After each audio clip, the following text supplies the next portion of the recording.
De manière générale, une grande partie de la population urbaine est confrontée aux nuisances sonores provoquées d'une part par les bruits de véhicules, de trains, d'avions pour les populations vivant à proximité de ces centres névralgiques.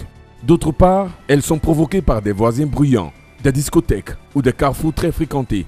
À ce sujet, la Côte d'Ivoire n'échappe pas à cette situation. Mais quel constat pouvons-nous faire?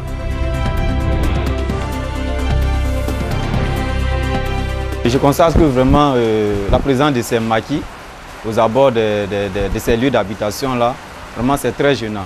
C'est très gênant, surtout qu'on a travaillé peut-être toute la semaine, on est juste fatigué, on veut juste se détendre un peu. Et vraiment ces bruits là vraiment nous empêchent de nous reposer. Je trouve vraiment c'est gênant. Le constat que je fais, c'est que vraiment ça dérange beaucoup les habitants et ça empêche même les élèves d'étudier véritablement quoi. Selon moi, ils font trop de bruit. Ils font trop de bruit. Sincèrement dit, on ne peut pas dormir matin, midi, soir. Ça indispose les gens de la cité, mais si le propriétaire a accepté qu'on dérange tout le monde dans la cité. Les avis sont différents et il y a plusieurs raisons. Si c'est pour les églises, la plupart des églises qui se situent dans le secteur ici, à côté des maisons, les maisons sont insonorisées, donc pratiquement quand ils font leur culte ou bien leur moment de prière, le son reste définitivement dans la maison, avec eux là-bas. Mais quant aux maquis, là c'est un peu compliqué parce que les maquis, tout est ouvert et puis du bruit, vraiment c'est un peu gênant. Lorsqu'il y a un maquis au niveau de la cité, c'est pas joli à voir et que ça détruit les enfants et ça détruit la population.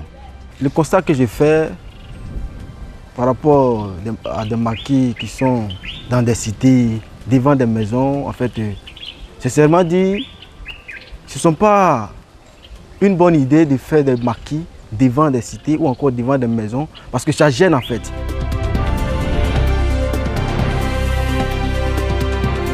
En Côte d'Ivoire, la quête d'un bien-être économique a favorisé la création de petites activités informelles dans les zones d'habitation, particulièrement les nouvelles cités.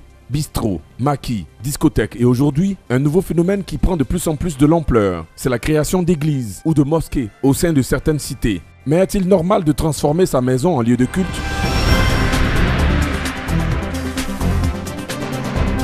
Je suis contre cette autorisation parce que déjà la présence de ces maquis à l'entrée de ces cités-là n'est pas une bonne image pour les enfants même d'abord et puis pour nous aussi. Voilà. Parce qu'on a besoin quand même du calme lorsque nous rentrons chez nous à la maison. Pas du tout. Pas du tout. Parce que ça indispose tout le monde. Ça fait que les enfants vont même plus loin pour étudier. Ils préfèrent aller dans le bar qui est dans la cité que d'aller étudier à des amis. C'est pas normal qu'on va avoir un maquis à côté. Au moins qu'on prend un air, la place vide où il n'y a pas les habitations, on peut créer un lieu de maquis. Vous allez s'amuser. C'est gênant. C'est gênant. Les quartiers, je veux dire, les cités sont des cités fermées. Ce sont des lieux d'habitation et non pas des lieux de fête. Je suppose qu'on peut le faire dehors, mais pas dans la cité.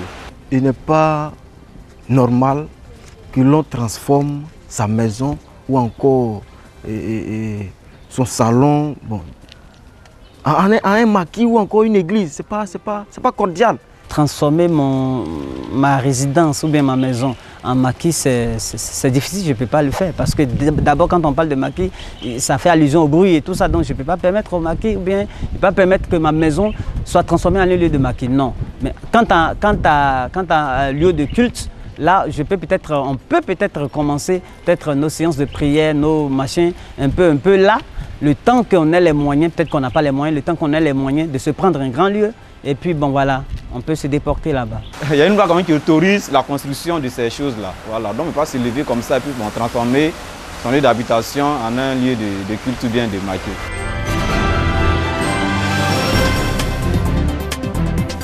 Dans pareille situation, le constat qui se dégage est que certains riverains préfèrent garder le silence. Peut-être de ne pas attirer sur eux la colère du Très-Haut. Car s'il est vrai qu'en Côte d'Ivoire, la laïcité est acquise, il n'en demeure pas moins que l'État, dans ses planifications urbaines, prévoit des espaces dédiés à ces activités. À cela s'ajoutent parfois les actions des voisins bruyants, qui aussi troublent la quiétude des autres. Face à cela, plusieurs actions peuvent être menées à différents niveaux, mais que proposent les populations riveraines elles-mêmes.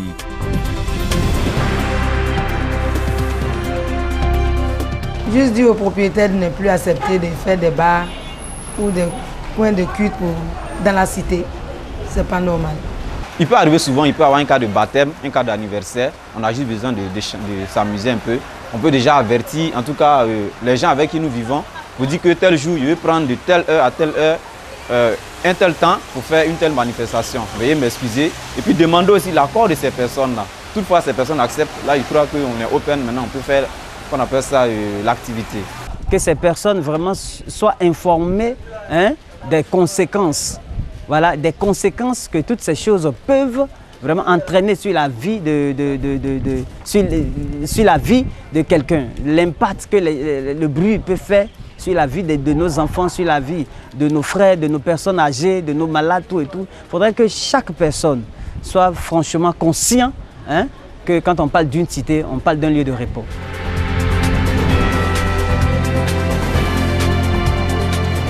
La conséquence est qu'aujourd'hui, nos enfants n'ont pas de la valeur pour leur réussite. Ils ne pensent qu'au bar, les restos, que d'aller étudier. Dans certaines maisons, il peut y avoir des personnes âgées, voilà, qui ont quand même besoin d'un minimum de repos. Il peut y avoir aussi des personnes malades qui ont besoin aussi de repos.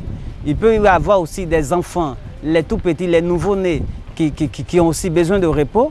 Et puis, bon, quand on met des bruits un peu partout, dans ces environs, vous voyez que de suite, ces personnes-là sont vraiment livrées, victimes.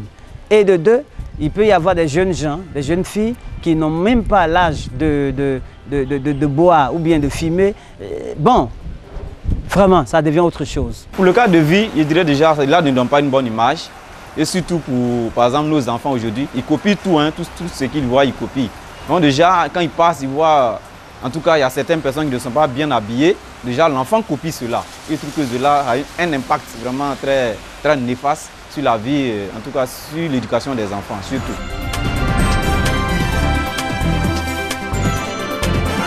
Il y a aujourd'hui le nombre élevé de plaintes auprès des autorités de police, et cela dans pratiquement toutes les communes du district d'Abidjan. L'État a pris des dispositions à travers le décret numéro 2016-791 du 12 octobre 2016 portant réglementation des émissions de bruit de voisinage. L'objectif étant de réduire les nuisances et d'assurer ainsi un cadre de vie sain aux populations. Aujourd'hui donc, on note des progrès importants, mais des efforts restent encore à faire, comme le font savoir les populations.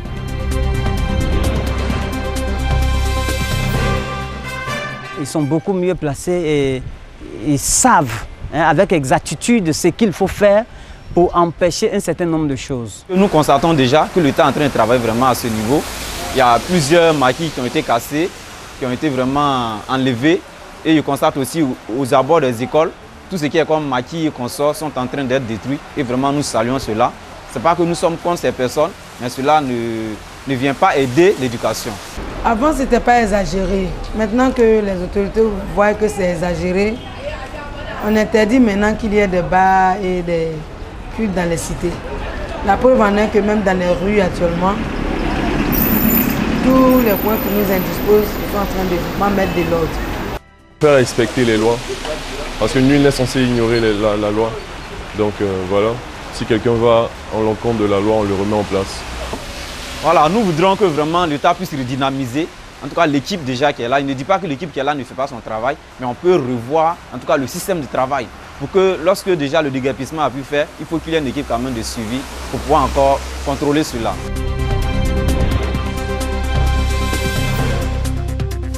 Pour finir, il faut savoir que les nuisances sonores peuvent entraîner des conséquences sur la santé humaine, allant de la jeune passagère à de sérieux problèmes de santé. Veuillez ainsi à offrir un cadre débarrassé des nuisances sonores, c'est garantir une qualité de vie dans un cadre sain et agréable.